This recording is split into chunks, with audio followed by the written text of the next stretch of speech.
दिल की गहराइयों से निकलती है बेपनाह दुआएं, वो अल्फाज जो रब के हुजूर बंदे की चाहत बन जाएं।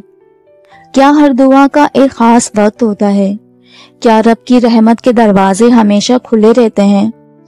दिल की ज़बान में छुपा है एक राज जो रब के दरबार में सबसे प्यारा होता है। बस सब्र का दामन थामो और दुआ जारी रखो, क्योंकि कबूलियत का वक्त करीब ही होता है। कभी कभी इन आंखों से इतने आंसू बहते हैं कि दिल कहता है कि या अल्लाह, क्या तू वाकई सुन रहा है? जब हम रात के सन्नाटे में बेकरारी के साथ वही एक दुआ बार बार मांगते हैं तो दिल थकने लगता है, मगर रूह कहती है तू मांगता रहे, तू गिड़गिड़ाता रहे, क्योंकि रब का इनकार भी कभी कभी दरअसल देर से आने वाला इकरार होता है। इस खूबसूरत दुआ के साथ वीडियो का स्टार्ट करते हैं। अस्सलाम वालेकुम। दुआ इस्लामी अकीदे का एक अहम रुकन है जो बंदे और रब के दरमियान एक खास ताल्लुक कायम करती है।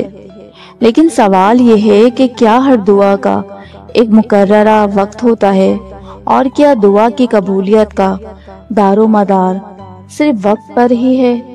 आइए दीनी तालीमात और इल्मी दलाइल की रोशनी में इस मौजू का जायजा लेते हैं। दुआ की तारीफ और अहमियत क्या है? इस्लाम में दुआ को इबादत का महवर कहा गया है। कुरान मजीद में अल्लाह ताला फरमाते हैं, और जब मेरे बंदे तुमसे मेरे बारे में पूछें तो कह दो मैं करीब हूँ, दुआ करने वाली की दुआ का जवाब देता हूँ। ये आयत दुआ की अहमियत और अल्लाह की कुर्बत को वाज़े करती है। क्या हर दुआ का एक वक्त होता है? हदीस नबी सल्लल्लाहु अलैहि वसल्लम में मुतअद्दिद मौके पर दुआ की कबूलियत के औकात का जिक्र मिलता है। मसलन तहज्जुद की नमाज के बाद, जुम्मे के आखिरी हिस्से में, रोज़ा इफ्तार के वक्त और सजदे की हालत में। लेकिन इसका मतलब ये नहीं कि दुआ सिर्फ इन्हीं औकात में कबूल होती है। उल्मा का कहना है कि दुआ की कबूलियत का दारो मदार अल्लाह की हिकमत, बंदे की नियत और इसकी हालत पर है। रब कभी भी दुआ रद्द नहीं करता, बस वो देखता है क्या तुम्हें सिर्फ वही चाहिए जो तुम मांग रहे हो। क्योंकि जिस दिल को अल्लाह की चाहत मिल जाए उसे ना देर का गम रहता है, ना दुनिया के इनकार का दुख। अल्लाह की चाहत और बंदे की चाहत का फर्क एक हदीस कुदसी में अल्लाह ताला फरमाते हैं कि ए इब्ने आदम, तेरी चाहत और मेरी चाहत में फर्क है, मगर होगा वही जो मेरी चाहत है। अगर तू खुद को मेरी चाहत के आगे सुपुर्द कर दे तो मैं तुझको वो दूंगा जो तू चाहता है। ये हदीस इस बात की निशानदही करती है कि दुआ की कबूलियत में अल्लाह की मर्जी मुकद्दम है और बंदे की चाहत इसकी ताबे है। इल्मे नफ्सियात के मुताबिक दुआ इंसान के अंदर उम्मीद और सब्र पैदा करती है, जो ज़हनी सुकून का बाइस बनते हैं।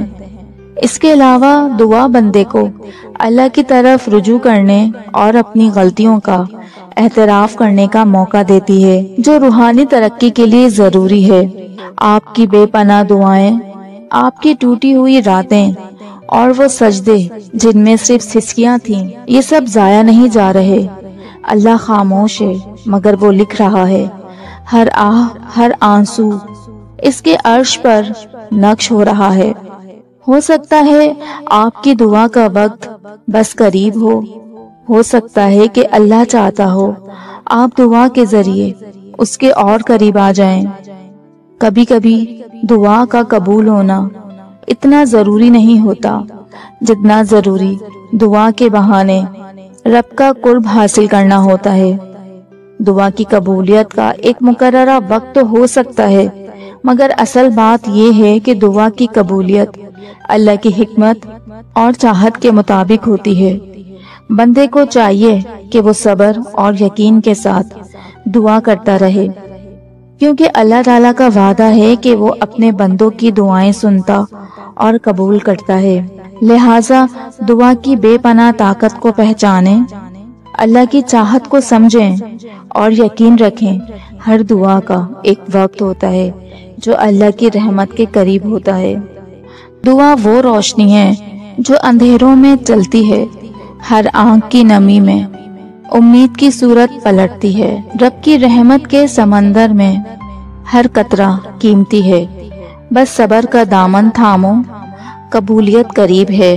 کبھی کبھی ہم صرف دعا نہیں مانگ رہے ہوتے، اللہ کی رضا بھی تلاش کر رہے ہوتے ہیں۔ لیکن ایک سوال جو دل میں بار بار آتا ہے کہ اگر اللہ چاہتا ہے تو کیا اس کی پسند کی کوئی نشانی بھی ہوتی ہے؟